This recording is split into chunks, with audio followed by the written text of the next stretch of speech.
This already, just looking at the first sentence, seems absolutely wild. Collection of carnivorous plants, Little Shop of Horrors vibes. Calm down, you're just imagining things. Hearing a forgotten princess wanting to burn a kingdom down. Who doesn't want to talk about books? You can't give me those few paragraphs and tell me that I have to wait for this book to release. Hi everyone, welcome back to my channel. For those of you that are new here, my name is Rochelle. I collect a lot of pretty books and I also have a limb difference. And today what I figured we could do is talk about a lot of books that are coming up in this year. We're already a few weeks in April, which is just wild. I feel like this year is absolutely flying by. And there are so many amazing books that are lined up to be coming out in the upcoming months. And I figured it would be fun to go and talk about them together. I have kind of pieced together 18 books that I am really excited for, and trust me, it was really hard to go and whittle them down to 18 books. So some come out at the end of this month and some come out all the way into November. I'm sure there's more books that I could talk about, but for now, I figured this would be easy. I'm sure I probably mentioned these in a past anticipated books video, but to be honest, things have been so busy, so all over the place that it's really hard to go and remember them all. So if anything, let's just go through them again here and talk about them, because who doesn't want to talk about books and look at all these amazing covers together? So let's go and get started. First one I have here is Bat Eater and Other Names for Cora Zeng by Kylie Lee Baker. This one is set to publish on April 29th of 2025, and I do actually have an arc for this one, so I'm really excited to get to it before it comes out. So just a little blurb: Cora Zeng is a crime scene cleaner washing away the remains of brutal murders and suicides in Chinatown. But none of that seems so terrible when she's already witnessed the most horrific thing possible: her sister, Delilah, being pushed in front of a train. This already, just looking at the first sentence, seems absolutely wild. I'm also very curious why there's the term bat eaters in the title. It does make me a little bit nervous. Hopefully no bats were harmed in this book, but we will definitely go and find out. I think the cover is really intriguing, and before, when I originally saw this book, I believe there was a picture of a young woman and a bat, but now it seems like it's just a bat with some plants type of thing. So very interested about this book. I can't wait to go and listen to the arc that I have for it, and I will definitely tell you about it in one of my upcoming wrap-ups. Then we move on to Eat the Ones You Love by Sarah Marie Griffin, and this one releases April 22nd. Automatically, I am drawn to the cover of this book. For those of you that don't know, I kind of have a little collection of carnivorous plants. There's something that I absolutely love more than anything, and pitcher plants. My pitcher plants right now are a little bit on the sad side because I had to chop off a lot of dead leaves, but hopefully I'll get some pitchers again soon, and I'm hoping that I can go to the plant nursery in the next few months so I can get some more carnivorous plants. But that being said, a little bit of a carnivorous plant girly here, very poison ivy. But with this book, it says it's fantasy, contemporary, LGBTQ plus, lesbian, and horror. Do you mind me asking what kind of help do you need? After losing her job and her fiance and moving back from the city to live with her parents, Shell Pie needs some help. And according to the sign in the window, the florist shop in the mall does too. Shell gets the gig, and the flowers she works with there are just the thing she needs to cheer up. Or maybe it's Nev, the beautiful shop manager who is making her days so rosy. This is kind of giving me like Little Shop of Horrors vibes, but make it LGBTQIA+, and I'm definitely here for it.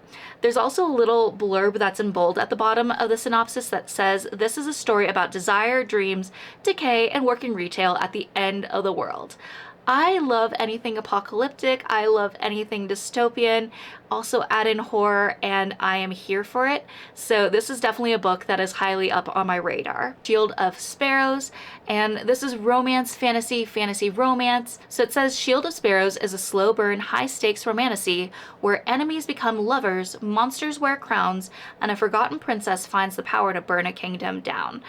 We are all about female rage, and just hearing a forgotten princess wanting to burn a kingdom down definitely has me wanting to sign up for it. It says, long ago, the gods unleashed monsters upon the 5 kingdoms of Calandra to remind us that humans are insignificant, that we must pray to the gods for mercy throughout our fragile, fleeting lives. I mean, that alone has my attention automatically. Kind of gives me a little bit of God Killer vibes, just with gods kind of being forgotten and also punishing the people that no longer want to believe in them. So I'm very interested to see what progresses on with this story. And I can't remember if I said already, but this releases May 6th of 2025. Moving on to the next book that releases in May is Aftertaste by Daria Lavelle. And this is literary, fantasy, humorous, and ghost. And this one is May 20th of 2025. So it says, what if you could have one last meal with someone you've loved, someone you've lost? Combining the magic of Under the Whispering Door with a high-stakes culinary world of sweet bitter, Aftertaste is an epic love story, a dark comedy, and a synthetic adventure through food and grief. A food story to binge, a ghost story to devour, a love story to savor. I'm not quite sure how you say that name. I'm gonna just say the first name. Konstantin is a haunted man. His father died when he was 10, and ghosts have been hovering around him ever since. Kostya can't exactly see the ghosts, but he can taste their favorite foods. Flavors of meals he's never eaten will flood his mouth, a sign that a spirit is present. Kostya has kept these aftertastes a secret for most of his life, but one night he decides to act on what he's tasting and everything changes. I'm a huge foodie, so this just really has my taste buds already intrigued with figuring out what exactly is going to happen with this story and if we'll get some really delicious descriptions of some of the foods. I love whenever books dive into different descriptions of food that I've especially never heard before. It makes me want to go and try them out ASAP.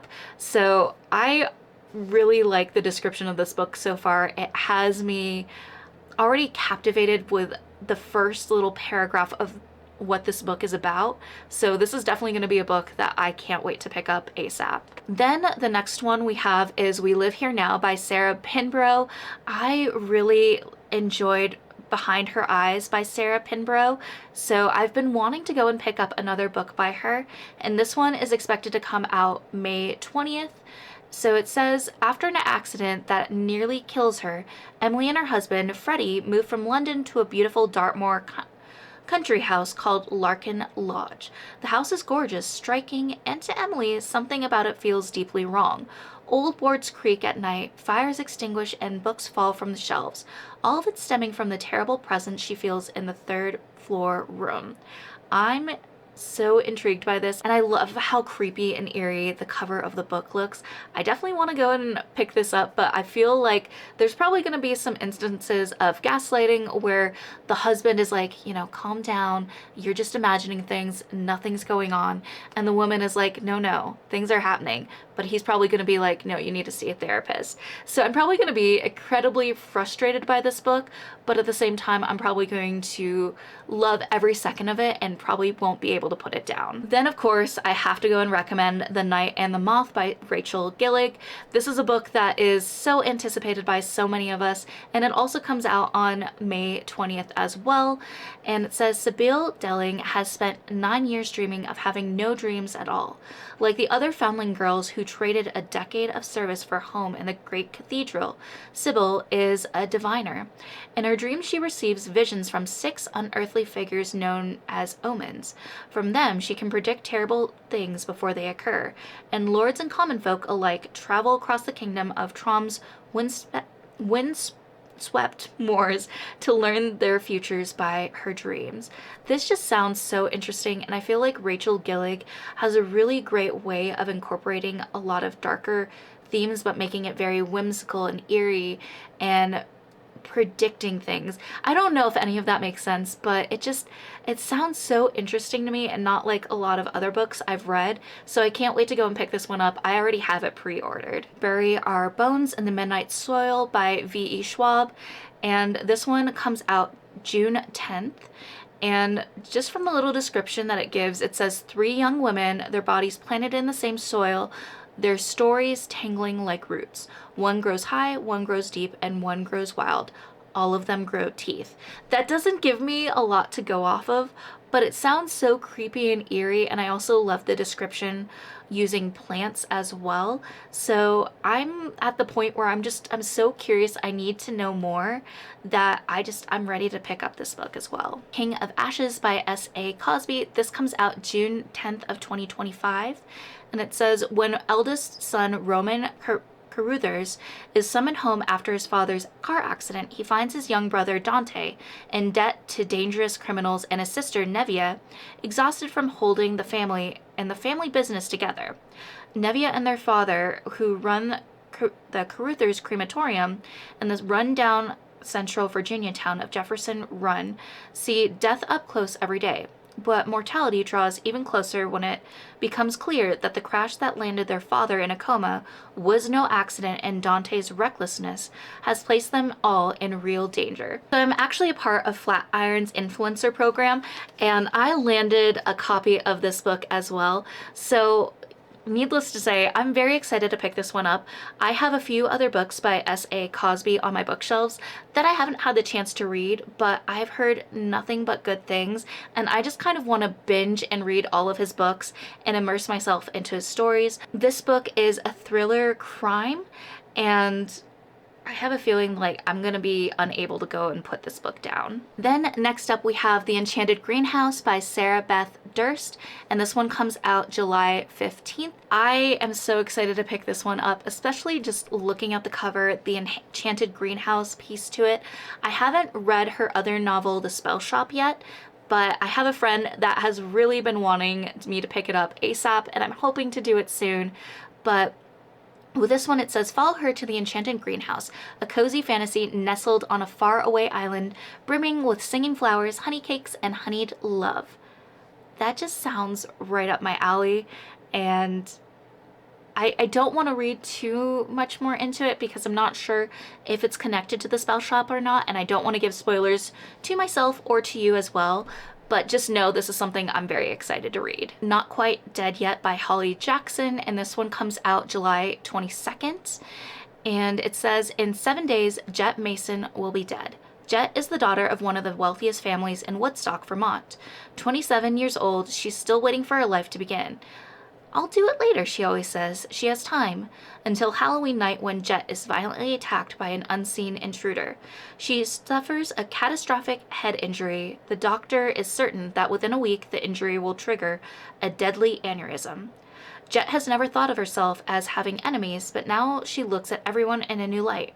Her family, her former best friend turned sister-in-law, her ex-boyfriend. She has at most 7 days, and as her condition deteriorates, she has only her childhood friend Billy for help, but nevertheless she's absolutely determined to finally finish something. Jet is going to solve her own murder. I mean, I have no words. I want to read this book as soon as possible and know what happens. These are the type of books that I have such a hard time putting down because I just need to know what happens next. And by the time I look at the clock, it's time for me to go to bed, but I can't sleep because the book is all that I have on my mind. And I have a feeling that's going to be what this book does to me, and I can't wait, although I am a little bit nervous for my sleep schedule. The Library at Hellebore, and this one is by Cassandra Khaw. Its release date is July 22nd, and I believe I do actually have this one pre-ordered. So it says, the Hellebore Technical Institute for the Gifted is the premier academy for the dangerously powerful, the Antichrists and the Ragnaroks, the World Eaters and the Apocalypse Makers. Can you see by that sentence why I'm so interested in this book? Hellebore promises redemption, acceptance, and a normal life after graduation. At least that's what Alyssa Lee is told after she's kidnapped and forcibly enrolled. I just want to read this book now. I need this book to be out as soon as possible because you can't give me those few paragraphs and tell me that I have to wait for this book to release to find out what happens. Like, what? I can't wait for this book. Starting in August, I have Mistress of Bones by Maria Z. Medina. This one comes out August 5th, and it's an epic and romantic debut adventure fantasy where a romancer trying to resurrect her sister gets embroiled in bigger world-ending plans instead. It's been thousands of years since the gods lifted the continents in the air so humanity could thrive, chaining the lands down with their bones and turning them into anchor. Azul del Arroyo doesn't care about gods or anchor. She cares about being responsible for her sister's death and getting her bones from the capital so she can bring her back to life again. But in her way stands the emissary of the Lord Death, who will do anything in his power to stop her, because a necromancer like her shouldn't exist, no matter how alluring. This is just so interesting, and I love the way the cover looks.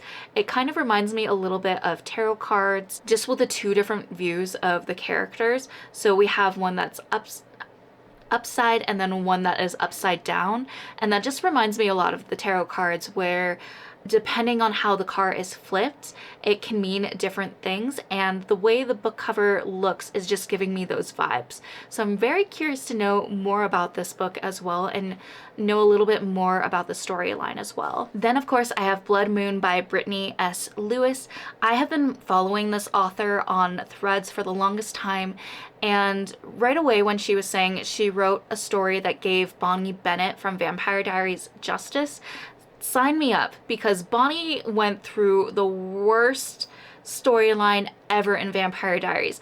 I kept wondering when that girl would get a happy ending, have something good happen in her life without things getting tossed aside and having to deal with grief and death all over again. So that was automatically what had me interested in this book. The cover is just beautiful. But let me give you a little bit of an idea of what this book is about. So it says 18-year-old Mirabella, Mira Owens, grew up in Timber Plains, Kansas, hearing about the local legend that werewolves had, many years ago, traveled to their small Midwest town to protect humans from the growing threat of a vampire enclave. Just a story, of course, a fairy tale, one Mira had stopped believing in when she was young, just like she stopped believing in the idea of her mom returning after she up and left without a trace when she was only 13. I'm not going to read more to this, but I'm sure if you're like me, you definitely want to pick up this book ASAP and know more about it. Hoping that my NetGalley request gets approved for this book so I can read an arc, but if it does not, I still plan on reading this book when it releases, because this just sounds so good. And knowing that the author was inspired to write this to give justice to Bonnie Bennett just has it even higher up on my list as well. All right, we have a few more books left, so hopefully you're still excited and pumped up like I am. I have Hemlock and Silver by T. Kingfisher, and this releases August 19th, 2025. I have not read a T. Kingfisher book yet. I have a lot of her books on my bookshelf. I just haven't had the chance to pick them up. But I think with this book, if I don't read the ones on my bookshelf yet, this is definitely going to be one of the first books that I read of hers. So it says, Healer Anya regularly drinks poison. Not to die, but to save, seeking cures for those everyone else has given up on. But a summons from the king interrupts her quiet herb-obsessed life. His daughter Snow is dying, and he hopes Anya's unorthodox methods can save her. What? Okay, and then I peeked a word and I gotta keep reading. So, aided by a taciturn guard, a narcissistic cat? What? And a passion for the scientific method, Anya rushes to treat Snow, but nothing seems to work. That is, until she finds a secret world hidden inside a magic mirror. This dark realm may hold the key to what is making Snow sick, or it might be the thing that kills them all. Regularly drinking poison that somehow ends up curing people. A narcissistic cat? I just need to know. I need to know. There's so many good books getting released, and I don't know how I'm gonna remain patient and remain calm until these books come out. Holy crap. All right, let's move on to the next book. So next we have How Bad Things Can Get by Darcy Coates, and this is out August 26th. I wouldn't be me if I didn't talk about a Darcy Coates book, so let's see what this one is all about. It was supposed to be the party of the century. Miles of idyllic white sand beaches, lush jungle foliage, and a dark legend nobody dreamed might be all too true. When an online influencer and several hundred of his most loyal fans land on Prosperity Island, the plan is simple. 5 days of elaborate games, drinking, and suntanned fun. A week in paradise should have been a welcome respite. The only survivor of an infamous cult, Ruth wants nothing more than to keep her head down and not draw attention. She's spent decades outrunning her blood-soaked childhood, and her identity is a closely held secret. I'm so curious. I will admit that the online influencer piece has me a little bit worried. I'm not a fan of books that tend to have influencers of any sort in the book. It kind of takes away my interest and I zone out a little bit on the characters, especially if they're very full of themselves and basically the whole misconception that if you're an influencer, you have to be like A, B, C, D, and E. I don't like it. But this is a Darcy Coates book, and I tend to love whatever she writes. I just devour it as quickly as possible. So I'm going to remain open and excited for this book, and I can't wait to pick it up. Next, we have Katabasis, and I don't know exactly if I'm saying that right. I feel like a lot of people have been saying it in different ways, but this is a book by R.F. Kuang, and it's another book that everyone is so excited to pick up. This one releases August 26th. I haven't read a book by R.F. Kuang yet, but I have picked up The Poppy Wars by her. It actually is going to be in a future video, so you're not going to see it yet, but I do have that book by her. So with this one it says, 2 graduate students must set aside their rivalry and journey to hell to save their professor's soul, perhaps at the cost of their own. Alice Law has only ever had one goal, to become one of the brightest minds in the field of magic. She has sacrificed everything to make that a reality. Her pride, her health, her love life, and most definitely her sanity, all to work with Professor Jacob Grimes at Cambridge, the greatest magician in the world, that is, until he dies in a magical accident that could possibly be her fault. I'm so interested by this. I know everyone raves about R.F. Kuang's writing, and especially after seeing Shelves in the City footage and everything, it just kind of made me even more excited to go and pick up and read this book.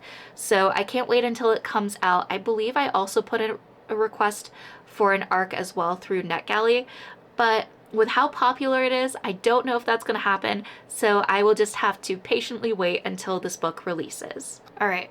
I lied, we're gonna have 19 books instead. Then we have Hollow by Taylor, and this one is kind of described as Don't Let the Forest In meets The Whispering Dark, and a queer YA cult horror following a recently diagnosed autistic teen who becomes enmeshed in a community of outcasts harboring sinister secrets. After a meltdown in her school cafeteria prompts an unwanted autism diagnosis, Cassie Davis moves back to her hometown in upstate New York, where her mom hopes the familiarity will allow Cassie to feel normal again. Cassie's never truly felt normal anywhere, but she does crave the ease she used to have with her old friends. Problem is that her friends aren't so eager to welcome her back into the fold.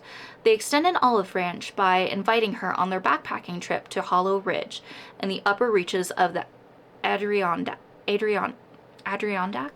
Yeah, in the upper reaches of the Adirondacks. But when a fight breaks out their first night, Cassie wakes to a barren campsite, her friends all gone. So with this book, I actually do have an arc for this as well. I'm a part of Taylor's street team, Cassie's Crows, which I'm so excited for. But this one has horror, young adult, LGBTQIA plus rep, so queer. Fantasy has autism spectrum disorder rep. It also has trichotillomania rep as well, which is something that I also struggle with. So when I got approved to be on the street team for Cassie's Crows, I was so excited. I haven't picked this book up yet, but you better believe it. I am so excited to read it, and I will tell you about it ASAP when I get the chance to go and read it. So hopefully you're excited for it as well. But I, of course, had to include this book on my list of anticipated reads. Then we have Hazelthorn by C.G. Drews. This one comes out October 28th of 2025. This author is best known for Don't Let the Forest In. I haven't read this book yet. I have it on my list, but then every time I mean to go and pick it up, I always completely space out. Evander has lived like a ghost in the forgotten corners of the Hazelthorn estate ever since he was taken by his reclusive billionaire guardian, Byron Lennox Hall, when he was a child. For his safety, Evander has been given 3 ironclad rules to follow. He can never leave the estate, he can never go into the gardens, and most importantly, he can never again be left alone with Byron's charming, underachieving grandson, Laurie. The last rule has been in place ever since Laurie tried to kill Evander 7 years ago, and yet somehow Evander is still obsessed with him.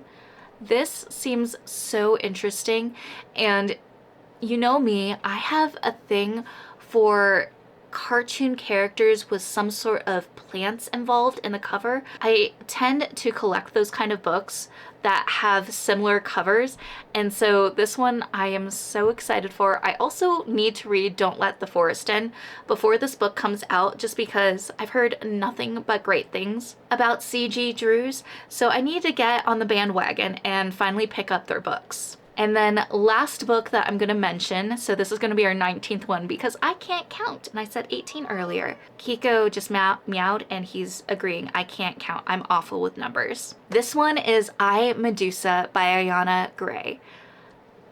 I love any book that involves Medusa, and it's just one of those guilty pleasure type of things that automatically you tell me the book involves Medusa, it's automatically on my list. I'm gonna pick it up. I'm gonna read it within the next few months if I can. So this one says, from New York Times bestselling author Ayana Gray comes a new kind of villain origin story, reimagining one of the most iconic monsters in Greek mythology as a provocative and powerful young heroine.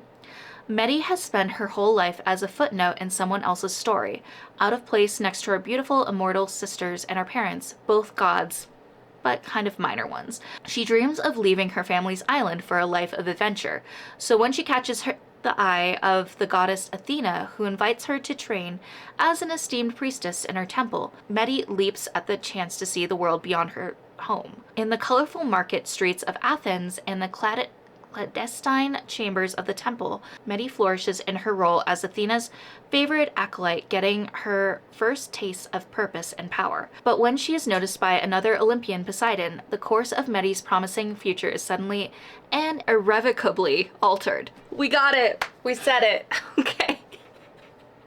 But yeah. Okay, so that's I, Medusa. I'm so excited for this one. And I also have an arc for this book. I got really, really lucky. I'm so thankful for a lot of the arcs I was able to get for a lot of these books. Most of them were through NetGalley, but a few I was lucky either through Street Team or a reading influencer program that I'm in. So I'm so excited to read all these books. I plan on doing a video here soon where I read through a bunch of arcs, so I can also kind of work on my NetGalley percentage, because right now she is low. She is low. She is still in the 50% mark, but is very low. So we need to work on getting her back up. But with that being said, these are the 19 books that I'm so excited to read, whether they are through an arc that I was lucky enough to get, or just twiddling my thumbs until the book releases so I can run to the bookstore and pick her up ASAP. We got a Kiko. Yeah, that's right. He's excited for these books too. But if you're excited for any of these books that I mentioned, or if I by chance wasn't able to mention a book that you're really excited for, please let me know down in the comments below. Let's talk about the books that we're excited for and how we can't wait to go and read them as soon as possible, because all of these authors deserve all the hype talking about each of their books. They worked so hard writing these books for us to read, and I'm sure they would love to see all the enthusiasm that we have to read these works of art that they all have. But I am really getting hungry now, as you can tell by the way I fumbled over so many of my words, and my hands are also getting a little bit tingly. So this anemic girl needs to go and get some food ASAP. But as always, I wanted to say that I love you all so, so much. Thank you so much for watching my videos and being here. I appreciate it so much. And I want you all to remember that you're worthy and capable of amazing things. Bye. Evader has lived like a toast, a deer, a female deer. Why can't I spot? Why can't I spock? Why can't I speak? I can't say that word. Why can't I say that word? Think of Twilight. Irrevocably. Irrevocably.